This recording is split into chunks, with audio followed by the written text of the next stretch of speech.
अरे राम राम राम राम। कितनी जोर की बारिश हो रही है। 2 दिनों से यह बारिश तो रुकने का नाम ही नहीं ले रही है। मुझे लगता है अब जल्दी ही मेरी छत से पानी टपकने लगेगा। तभी उधर से एक शेर बारिश से परेशान होकर छिपने की जगह ढूंढते ढूंढते उसी किसान की झोपड़ी के पीछे बने तबेले में घुस जाता है, जिस तबेले में उस किसान के कुछ गधे बंधे हुए थे। अंधेरा ज्यादा होने के कारण शेर गधों को देख नहीं पाता है और उन्हीं के बीच जाकर खड़ा हो जाता है।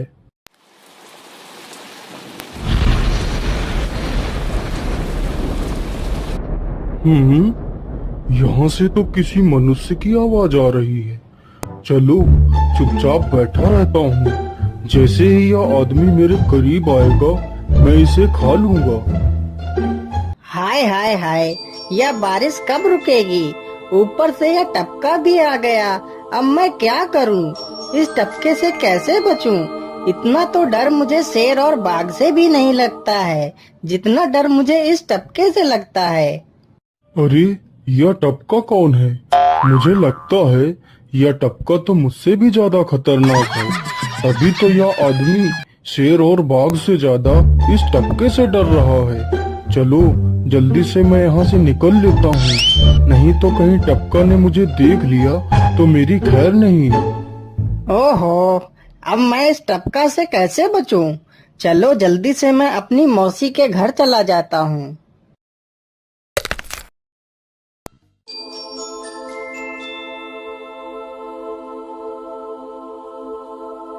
अरे चल चल गधे की औलाद, यहाँ पर छिपा हुआ बैठा है। अरे चल जल्दी। अरे ये क्या, जिसका डर था वही हुआ। यह टपका तो मुझ पर हावी हो गया।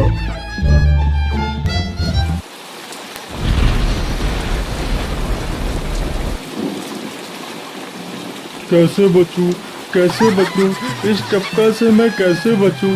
हे भगवान मेरी सहायता करो, मुझे इस टपका से बचाओ। मैं आज के बाद किसी प्राणी को नहीं मारूंगा।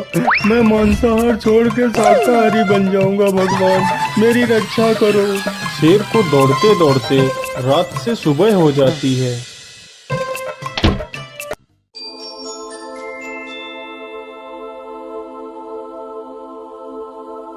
अरे देखो देखो, यह तो शेर की सवारी कर रहा है। अरे हाँ, सच में ये तो शेर की सवारी कर रहा है। इसे तो डर भी नहीं लगता है।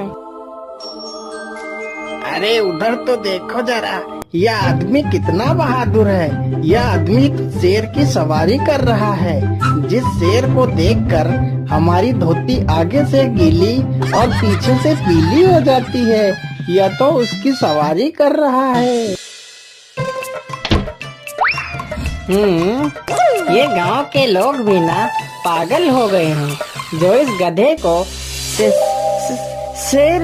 अरे बाप रे, यह तो सच में एक शेर है। हे भगवान मेरी रक्षा करो, शेर तो मुझे खा ही जाएगा। राम राम राम राम राम। अब क्या होगा? इस शेर से कैसे बचूं? अरे यह तो एक बरगद का पेड़ है। यही अच्छा मौका है, जल्दी से इस बरगद की जड़ पकड़कर ऊपर चढ़ जाता हूँ।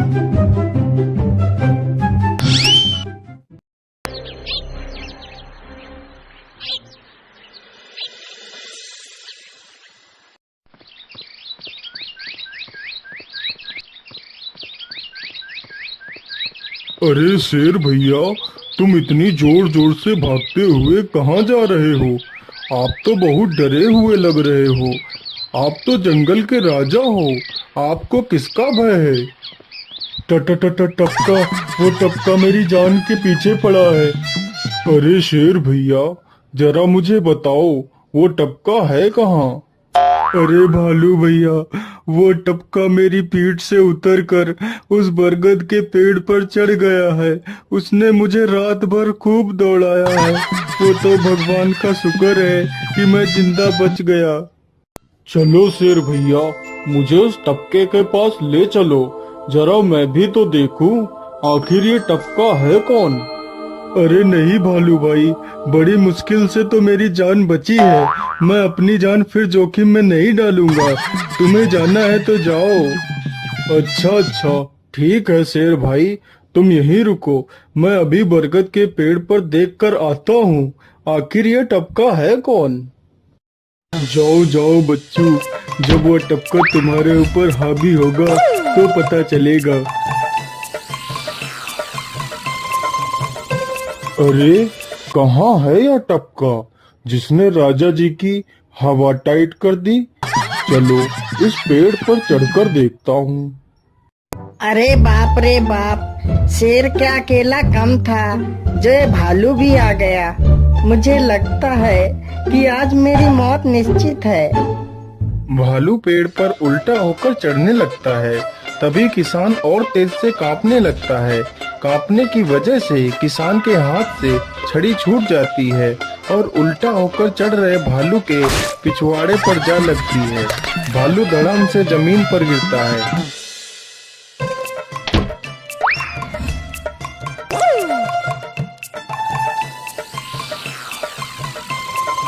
मुझे लगता है अब शेर और भालू दोनों भाग गए हैं। चलो अब जल्दी से यहाँ से निकल लेता हूँ। सारे राज्य में यह बात फैल गई कि हरिया किसान बहुत ही बहादुर है और वह शेर की सवारी कर लेता है। धीरे धीरे यह बात राजा तक पहुँच गई।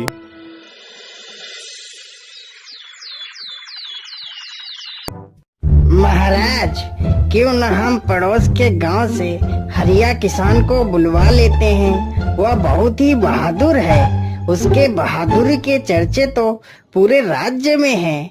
मुझे पूरा विश्वास है वह इस काम को जरूर कर सकता है। वह इस दुष्ट शेर को जरूर पकड़ लेगा। सैनिकों, हरिया किसान को आदर पूर्वक हमारे दरबार में पेश किया जाए। महाराज, आपने हमें याद किया। बताइए क्या बात है। मालिक, हमसे कोई भूल हो गई क्या मालिक? नहीं नहीं हरिया, तुमसे कोई गलती नहीं हुई है।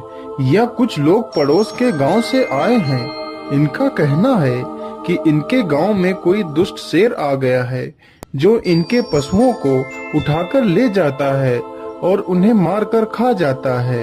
हमने तुम्हारी बहादुरी के बहुत सारे किस्से सुने हैं। तुम बहुत ही बहादुर हो, इसलिए मैं तुम्हें उस शेर को पकड़ने की ये जिम्मेदारी सौंपता हूँ।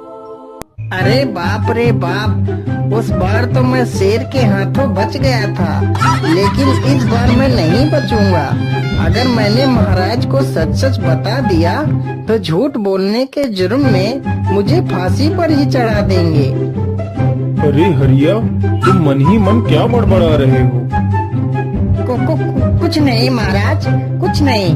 मैं सोच रहा था कि मैं शेर को कैसे पकड़ूं। ये लो हरिया, कुछ स्वर्ण मुद्राएं रख लो, ये तुम्हारे काम आएंगी। क्या करूं, कैसे पकड़ूं उस शेर को?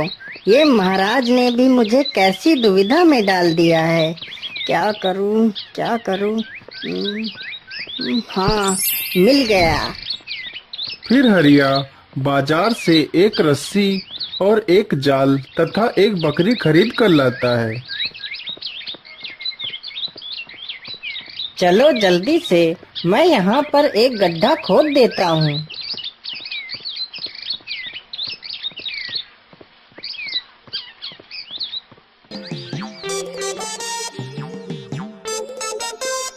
गड्ढा तो खोद दिया।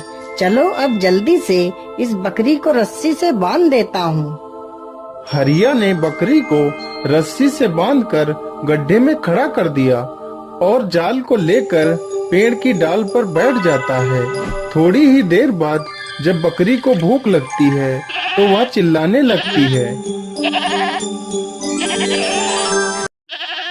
अरे, यह तो बकरी के चिल्लाने की आवाज है, लेकिन यह आवाज आ कहां से रही है? आसपास तो कोई नहीं दिख रहा है। मुझे लगता है यह आवाज उस पेड़ के पास से आ रही है। चलो चलकर देखता हूँ।